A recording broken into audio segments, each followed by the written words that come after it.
And he lifted the end of that shotgun up and just looked through the barrel of it. And she's screaming, "Go, go, go, go." And he just shot the gun.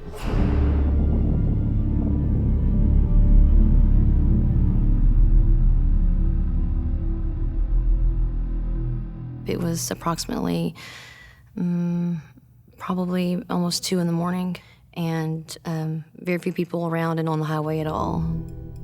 I was driving, and she was in the passenger seat, and we were laughing and having a good time. And all of a sudden, I guess from out of absolutely nowhere was the biggest, loudest bang you've ever in your whole life heard. It was very, very, very loudest noise and just startling out of nowhere.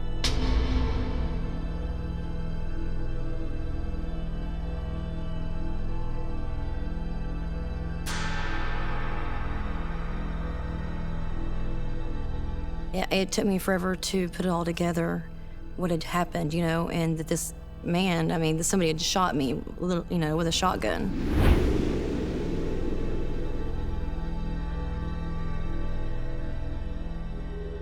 He held the shotgun out the window like this, and he shot, as he was driving at 70 miles an hour down the road, he shot my vehicle. And that's the shot that hit me in the arm.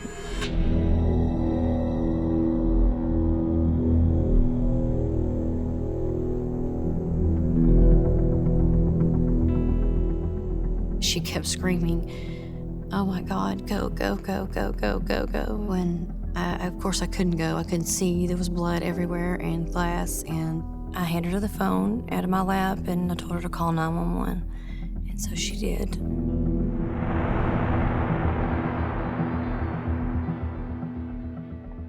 He walked up to the driver's door and he reached over across me and took the cell phone out of her hand that she was talking on. And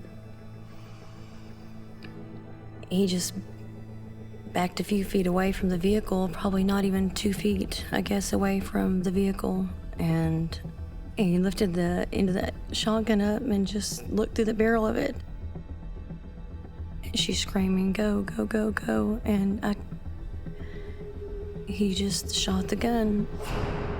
This bullet came out into that shotgun of that barrel and followed me like a tracer right in front of my eyes, and of course hit her right in the temple and the head, and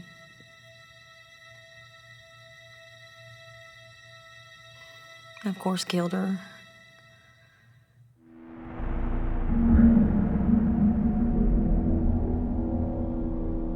He drugged me to his vehicle and threw me in his vehicle.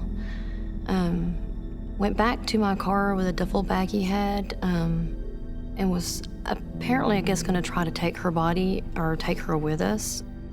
And before he came back, I had taken the shotgun that he had and it was in the seat of the truck. And here I'm thinking that, hey, I'm just gonna get rid of the only weapon he's got. I took it and threw it out the window, and it landed on the highway.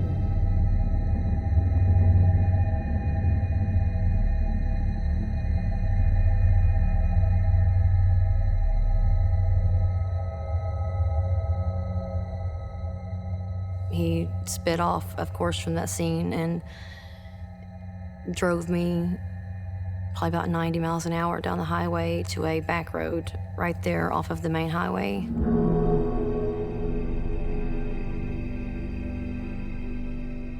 He would start crying, and then he would start, "Oh my God, what happened to your arm?" And then he would go back to just screaming and ranting and raving, and it was just, and I kept telling him, I said, "Well, don't you have children?" And I kept talking to him about my little boy.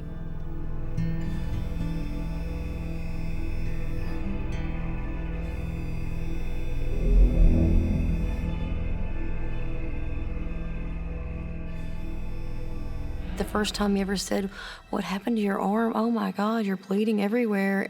I said, "Well, I know you just picked me up and you were going to take me to your house, remember? And he just looked at me just like I was crazy or something. And he said, well, no. And I was like, well, yeah, thank you so much. I was like, you didn't see that guy, John, that just shot me? I was like, that man just shot me and was going to leave me out there on the highway. And thank God you came along and you saved me. I shortly found that he started believing what I was saying, and I just kept telling him, aren't you gonna let me use your phone? Because I'm losing a lot of blood here. And he kept saying, I know you're bleeding everywhere.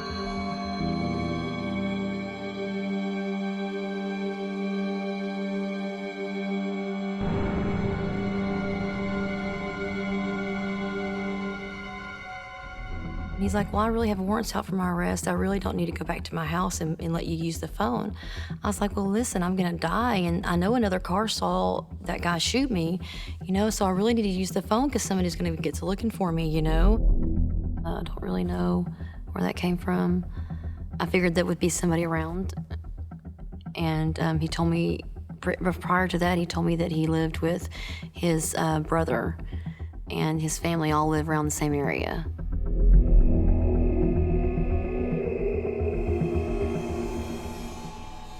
We went in the house and I used the phone and I called 911 and I told her who I was and I was very calm.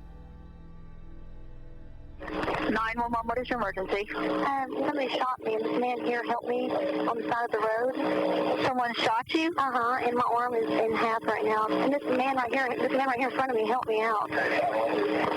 Okay, and where are you, ma'am? Please hurry. Okay, are you from this area, ma'am? Uh-huh. Okay, let me speak to that gentleman that's helping you, okay? How do you get to... I've got another gunshot wound. Same one. You're please hurry. And she tells somebody in the background there's been another shooting. And I said, the same one. And that's all I said. He's sitting here looking at me and she just got quiet.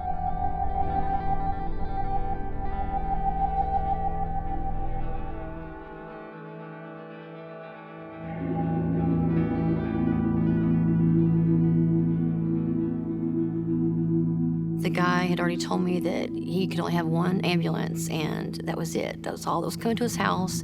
No law enforcement, nothing. And I was like, well, okay, that's fine. They're going to be so happy that you have saved my life. You're going to be the hero of the day.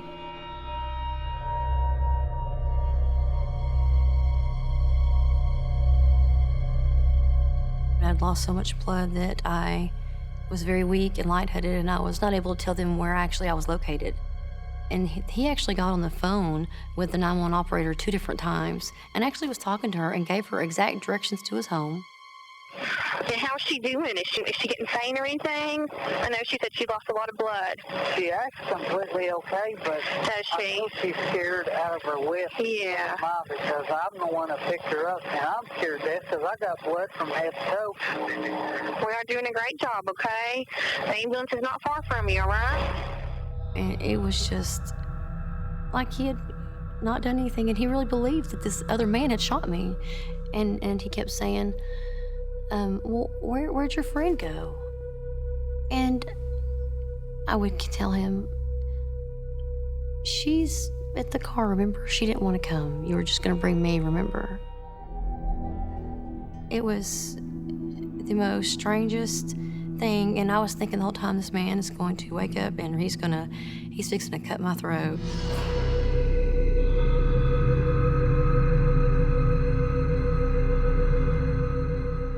All of a sudden, they were just people everywhere surrounding him.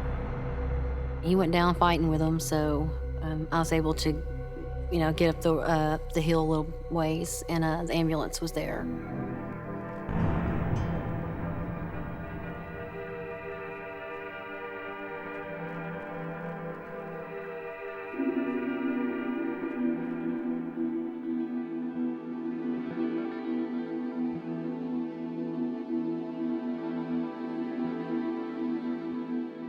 I know that God has a definite purpose for me here.